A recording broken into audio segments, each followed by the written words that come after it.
Ibu, Bapak, Saudara yang terkasih, firman Tuhan pada sore hari ini di dalam perayaan ibadah Gabungan Wanita Kristen atau GWKP Pekalongan mengambil sebuah tema yaitu You Raise Me Up. Tentu saya yakin bahwa kita semua sudah pernah mendengar kalimat ini, You Raise Me Up. Paling tidak dari sebuah lagu yang amat sangat terkenal. Mungkin ibu-ibu juga pandai menyanyikan lagu ini. Dan judul lagu ini menarik karena ketika saya membaca kisah di balik lagu You Raise Me Up, itu ternyata lagu ini awalnya hanyalah sebuah instrumen.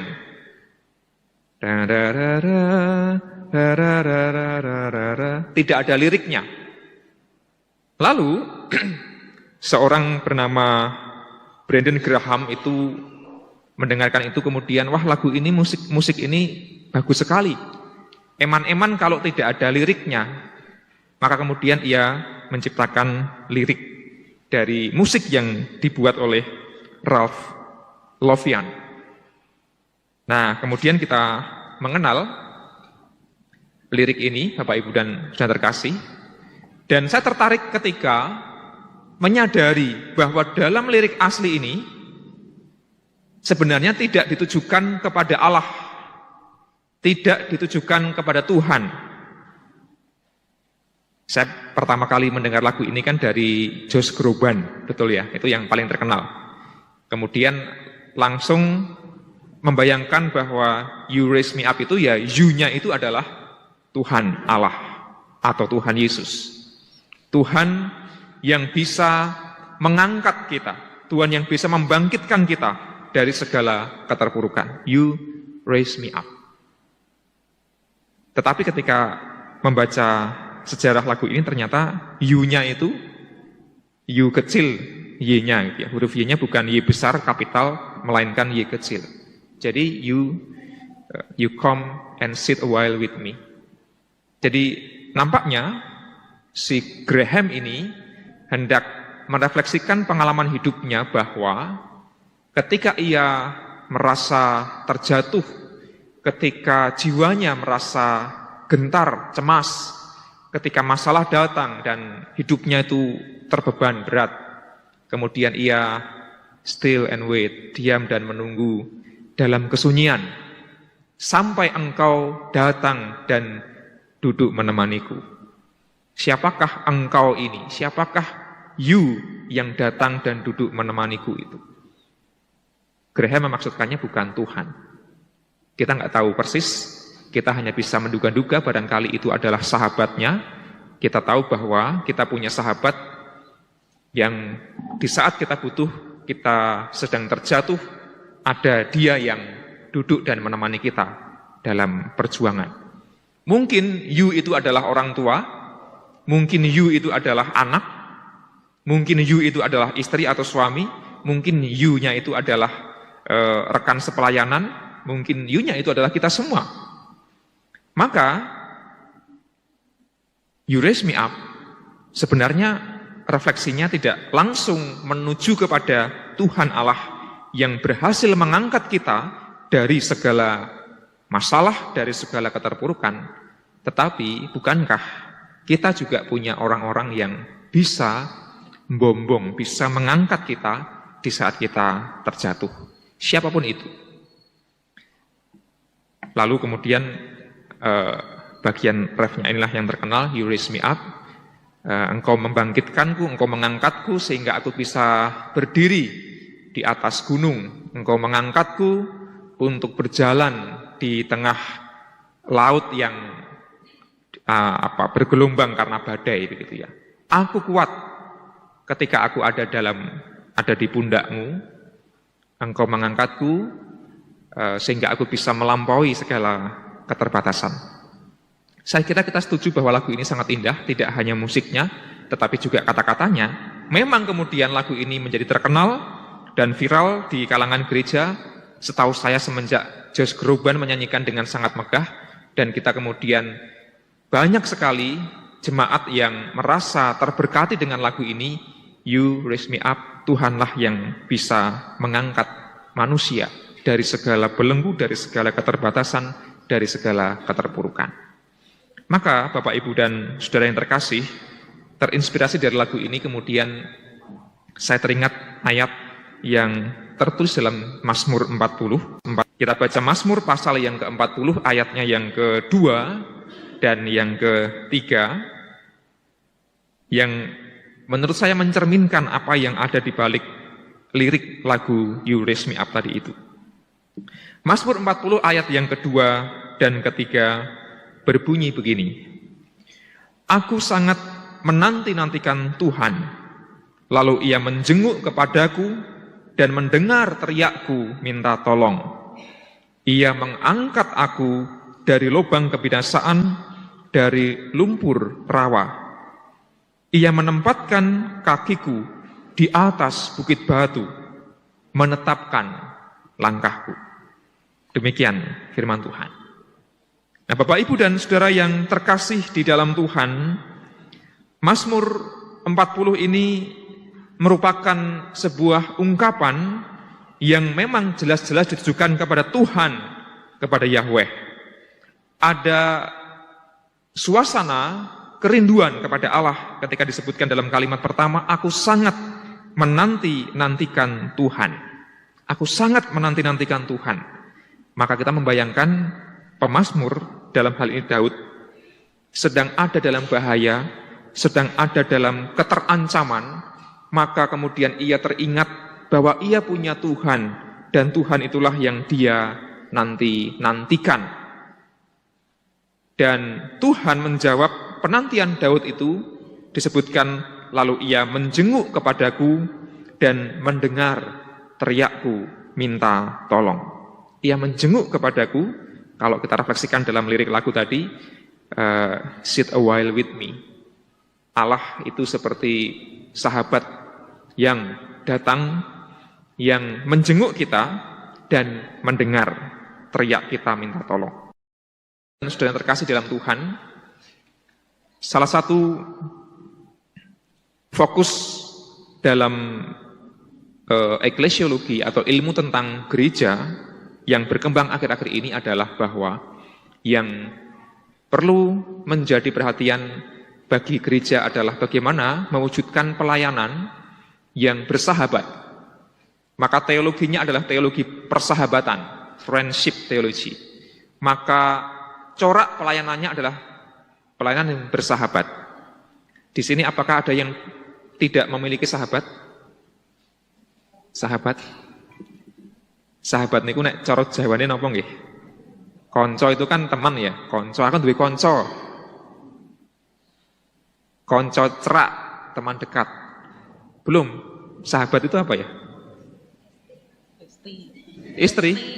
Oh, bestie. Oke. Oh, aku punya bestie. Oke, sekarang anak-anak muda yang tua juga itu punya istilah bestie gitu ya.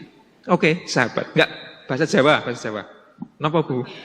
Kanca caket, mitro. Nah, mitro itu mitra. Mitro kental. Nah, kanca kental. Nah, itu mendekati, menurut saya bagus. Kanca kental. Kita punya teman yang bukan yang dekat tapi kental gitu ya. Sahabat, mitro, kadang, dan sebagainya. Dan ternyata Bapak Ibu dan Saudara terkasih, sekarang ini kita memasuki sebuah era di mana sosok sahabat itu amat sangat dinanti-nantikan dan dibutuhkan, termasuk oleh gereja. Yesus yang ditampilkan tidak lagi harus selalu Yesus yang gagah perkasa, yang sangat mulia dan agung, yang jauh dari jangkauan, melainkan Yesus yang bersahabat. Teologi ini membongkar banyak sekali sekat yang selama ini terkadang terjadi dalam kehidupan gereja meskipun tidak sengaja. Allah yang terlalu jauh kemudian ditarik menjadi Allah yang dekat. Karena sahabat itu kan bukan yang jauh melainkan yang dekat. Bestie itu yang dekat kayak gitu ya. Diajak nongkrong bareng, ngobrol bareng, itu kan bestie begitu, main bareng dan sebagainya. Allah kita Bukankah Allah yang dekat dengan kita? Kental, bukan yang jauh. Yang kedua, ketika di gereja terkadang ada kesenjangan, misalnya kesenjangan usia, seringkali yang terjadi, saya nggak tahu di gereja yang lain, itu ada kesenjangan antara usia muda dengan usia sepuh, usia anak-anak dengan usia dewasa. Belum tentu bisa bersahabat, belum tentu bisa kental gitu ya, ketika generasinya itu jaraknya jauh. Maka gereja yang berhasil menurut teologi persahabatan adalah gereja yang bisa menyatukan semua generasi, kalau kesenjangannya adalah soal generasi. Nah, ini teologi persahabatan yang perlu dikembangkan. Atau kesenjangan ekonomi, dan di Indonesia cukup serius masalah ini. Maka teologi persahabatan adalah teologi yang bisa mendekatkan si kaya dan si miskin, orang yang punya banyak sumber daya dan orang yang kekurangan sumber daya. Maka yang kecil, yang lemah inilah yang tertolong. Dan Yesus persis mewujudkan teologi persahabatan itu ketika ia berkata kepada para muridnya, "Aku tidak lagi menyebut engkau hamba, tetapi sahabat."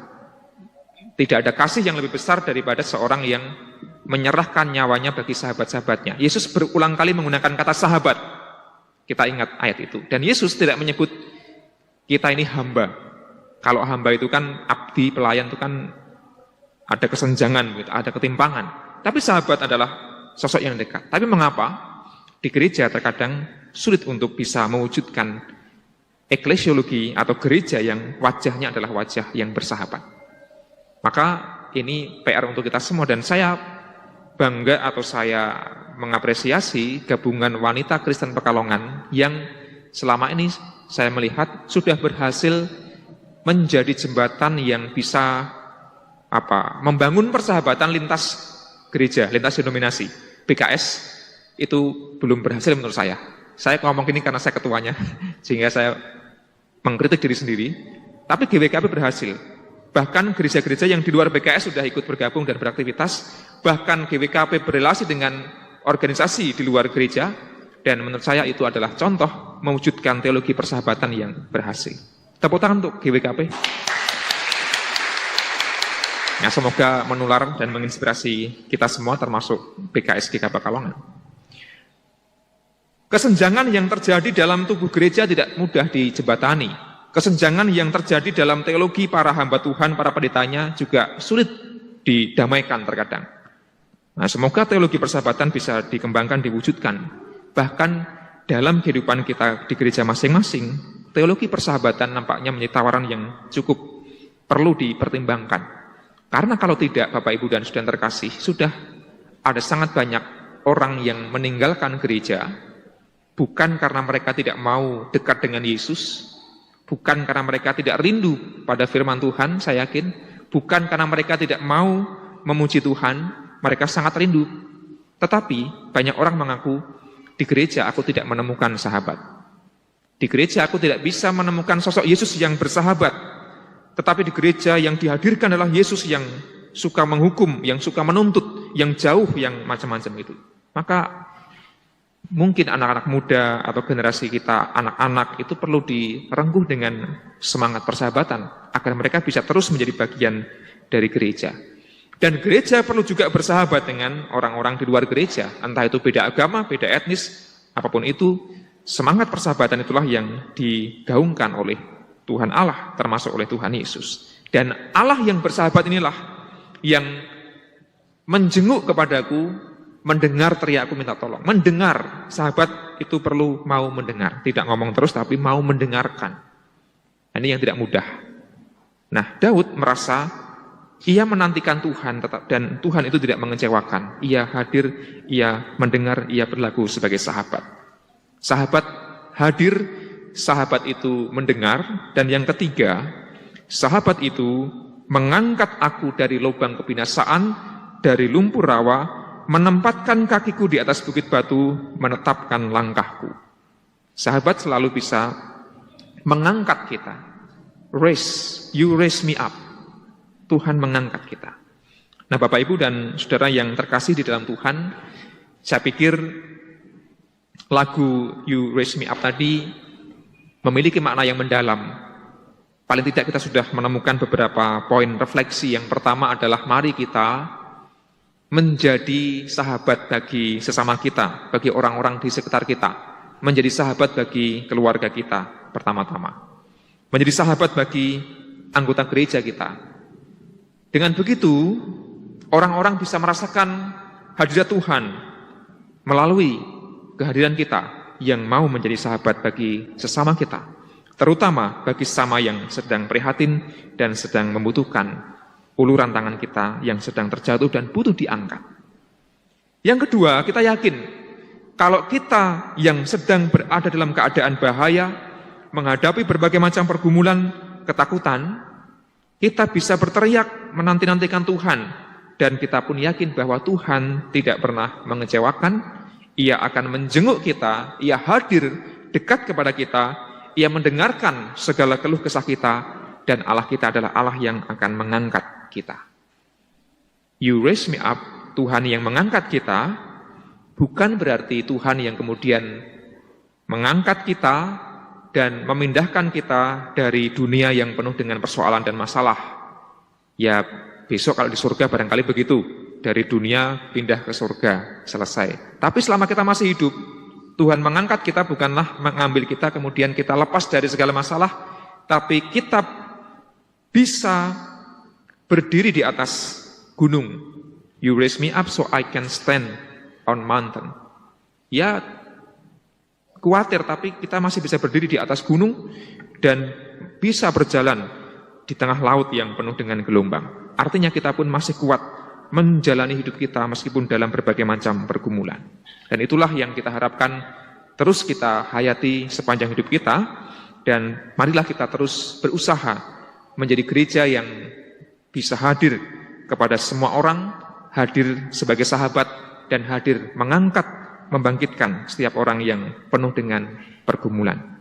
Tuhan adalah sahabat kita yang baik, Dialah yang akan terus mengangkat kita apabila kita jatuh. Amin. Mari kita mengambil waktu hening sejenak.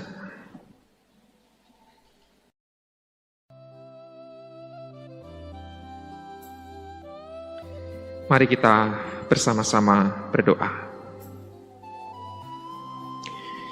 Ya Tuhan, sahabat kami yang baik, dalam hidup kami terkadang ada masalah yang datang yang membuat kami merasa sendirian, kesepian, terpuruk, bahkan kami terpikir untuk berputus asa.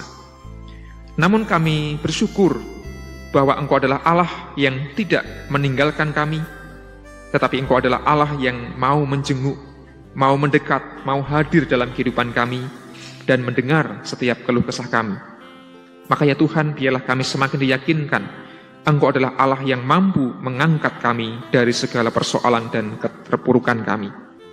Maka meskipun dalam kehidupan kami ada begitu banyak hal yang harus kami hadapi, kami tetap bisa berdiri, kami tetap bisa melangkah dan terus berjalan bersama dengan Tuhan. Kami pun percaya bahwa Engkau menghadirkan orang-orang yang baik, orang-orang yang peduli, orang-orang yang mau mendengarkan kami, orang-orang yang mau menjadi sahabat bagi kami di saat kami merasa sendirian. Dan biarlah kami terus mensyukuri orang-orang terkasih yang hadir dalam kehidupan kami. Mampukanlah kami pun bisa menjadi sahabat bagi sesama kami. Akhirnya Tuhan, kami menyerahkan kehidupan kami selanjutnya ke dalam tangan Tuhan. Meskipun kami menghadapi berbagai macam pergumulan, kami yakin Engkau akan terus mengangkat kami. Kami berdoa di dalam nama Tuhan Yesus Kristus. Amin.